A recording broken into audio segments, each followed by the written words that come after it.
মহাশিবরাত্রিতে কখন জল ঢালবেন, কখন উপসর্গ করবেন বুঝতে পারছেন না? তাহলে এই ভিডিওটা আপনার জন্য। চতুর্দশী শুরু হচ্ছে 15ই ফেব্রুয়ারি বিকেল 5টা 4 থেকে, আর চতুর্দশী শেষ হচ্ছে 16ই ফেব্রুয়ারি 5টা 34-এ। 4 প্রহরের মধ্যে প্রথম পুজো করবেন 5টা 52 থেকে 9টা 2-এর মধ্যে। এর মধ্যে মহাদেবকে দুধ দিয়ে অভিষেক করবেন।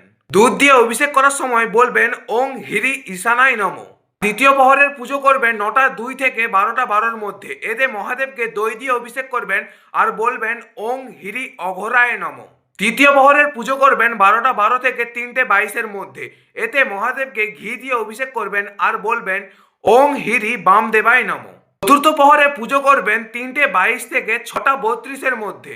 এতে মহাদেবকে মধু দিয়ে অভিষেক করবেন। মধু দিয়ে অভিষেক করার সময় বলবেন ওং হিরি শ্রদ্ধা জাতায় নমঃ। তারপরে মহাদেবকে অভিষেক করার পর অবশ্যই জল দিয়ে স্নান করাবেন। 3টি নিখুঁত পত্রযুক্ত বেলপাতা মহাদেবকে অর্পণ করবেন। নিয়মটি ঘরে বসেও পালন করতে পারবেন ও নির্জলা বা ফলহারি থাকা যায়, এবং ওম নমঃ শিবায় মন্ত্র জপ করতে থাকবেন।